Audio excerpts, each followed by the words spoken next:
I'm explaining a true film from 2013 titled Lone Survivor. Spoilers ahead. Enjoy the content.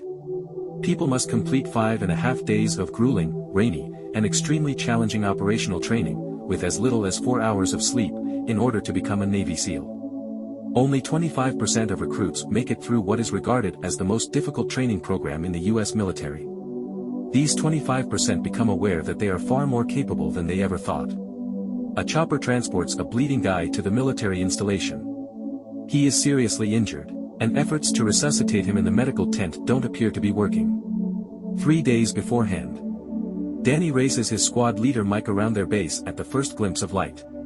Mike wins the race by a second, according to Marcus, as the race nears its conclusion. Matt joins them and inquires who won and then suggests a penalty for the loser. The group unanimously decides to give Danny a heads half. Mike's squad is notified that they have a mission and to come to the meeting to be briefed. The goal of their mission is to capture and kill Ahmad Shah. He is a high-ranking Taliban leader who killed refugees and locals who supported US forces in eastern Afghanistan, along with Marines. Their main objective is him. To capture and kill Ahmad Shah. Bad guy. Senior Taliban commander responsible for killing Afghanistan is a Tier 1 target. We're going to be moving up the backside of this mountain here, which is going to offer great concealment. Ahmad is distinguishable by the absence of earlobes. The captain goes over the strategy and warns them to exercise caution as there may be communication difficulties in the region. They will have fast reaction forces on standby. Mike's 4-person team will be leading this expedition.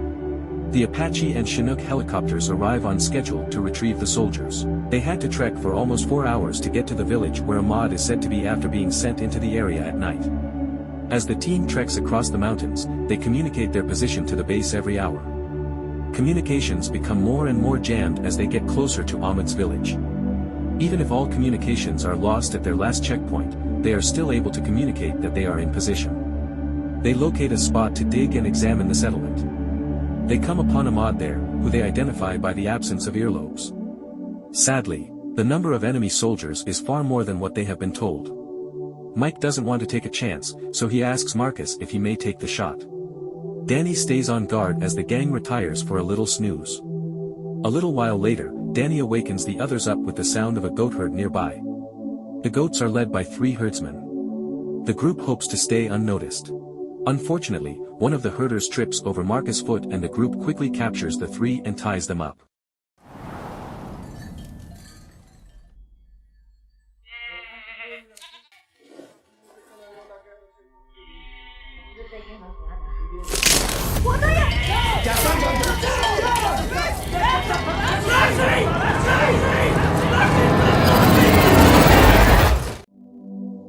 Danny tries to contact the base, but due to poor signal he receives no response. The herdsmen are part of the Taliban.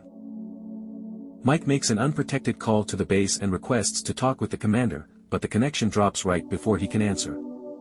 Realistically, they have 3 choices: either eliminate them or let them go, whereupon they will either be discovered in an hour or be devoured by wild animals or freeze to death.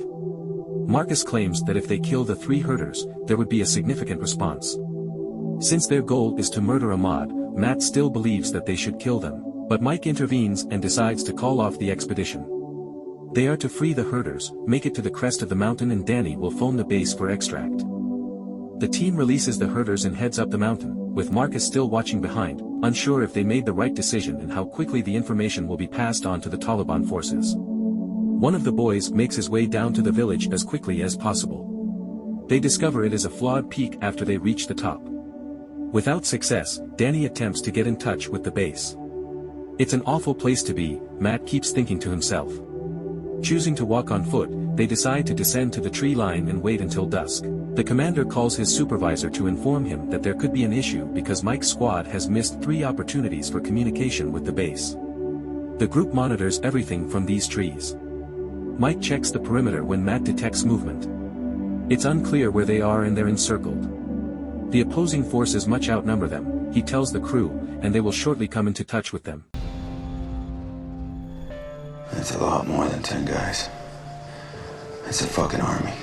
Looks like a motor room. How fucking fast are these guys? Fast. Danny. Get ready to Marcus takes accurate aim and fires the first shot. The Taliban forces now know their exact location. A shootout ensues. Mike's team manages to reduce the number of enemies, but when they are attacked from multiple sides, they suffer serious injuries. Their radio is destroyed by gunfire. Matt and Marcus are being held down by enemy soldiers with a machine gun, and everyone is searching for a way out safely. Mike says that they may depart on their right without risk. When a couple members are shot in the knee, he immediately understands he was mistaken. Even the enemy begins deploying rocket launchers. The squad, cornered, leaps from a precipitous slope. They sustain further injuries as they descend the slope, as if the gunshot wounds weren't enough. Ultimately, everyone comes together, seemingly under the watchful eye of a guardian angel. Danny gets wounded in the leg and shoulder, thus his time is short. As the party retreats farther into the forest, Danny is at the end of his rope. Mike drags him back to cover. The situation is dire. In shock, Danny can no longer control the volume of his voice and gives up their position. The group jumps down the cliff again, but this time Marcus carries Danny, who gets shot, leaving him at the top of the cliff. Barely standing on the ground, the three decide to return for Danny. They locate a spot of cover, and as Mike informs Marcus he's heading to the cliff to attempt to acquire a signal for communications, Matt begins to carefully dissect Tali. Mike lets him know that it's a one-way expedition and gives him his extra ammunition. Mike manages to reach the cliff and calls the base to ask for help right away despite all the shooting and the protection of his friends.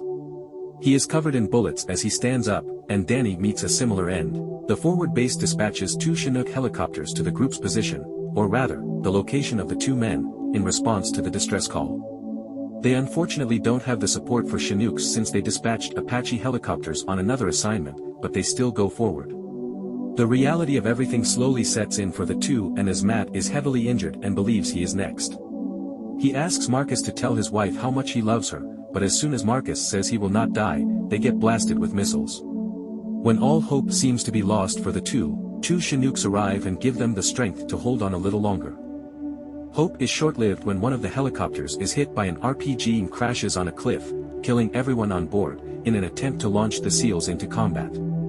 The other Chinook takes off, leaving the critically injured Marcus and Matt on their own once more, unwilling to endure the same fate. They're in a dire situation. Not too long later, Matt passes away as well. After taking a rocket launcher fire, Marcus lands at the base of a crack where he may hide from Taliban militants. The Apache helicopter is quite late in arriving, but as soon as it sees no enemy on the ground, it takes off. Marcus goes to sleep and awakens at dawn the following day. The adrenaline has worn off and his body is screaming in pain. He makes his way to a pond, jumps in and drinks water to quench his thirst. Marcus is startled by a group of people living in a nearby village. He threatens them while brandishing a grenade, but Gulab, a local, volunteers to assist. When they go to their village home, the group shows him where he is on a map, and one of the villagers is not thrilled about the American soldiers' presence since they may all be put to death if they aid him. Marcus says, "If I don't go home, you don't go home," not comprehending what is being said and gripping the grenade once again. Though Marcus has no option but to send Gulab a message to carry to the base, he remains uneasy since he does not understand why Gulab is assisting him. Gulab sends a mountain man to the nearest American air base to inform the military forces of Marcus' whereabouts. The Taliban forces find Marcus' blood and follow the trail to find out he must be in the village.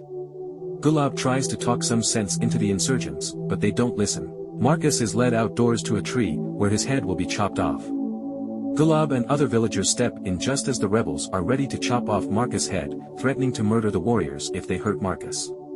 While they are still fighting about what would happen to them, the villagers bring Marcus back to the home as the Taliban men flee. After Marcus passes out from the anguish, Gulab tends to him together with his son. The rebels are preparing to invade the settlement the next day.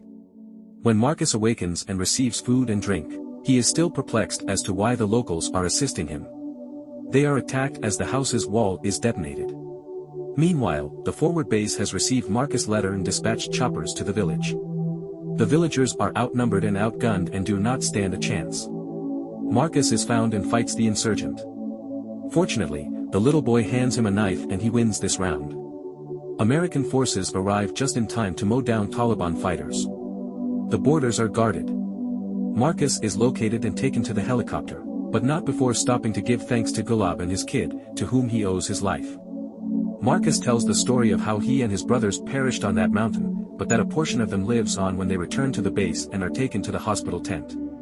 Lone Survivor tells the actual story of Marcus Luttrell, the lone survivor of Operation Red Wings, a botched attempt in June 2005 to kill Taliban commander Ahmad Shah in Afghanistan. The Pashtunwali, a customary code of honor, led the villagers to agree to assist Luttrell. Thanks for watching. If you enjoyed it, please like, share, comment, and subscribe. Hope to see you next time.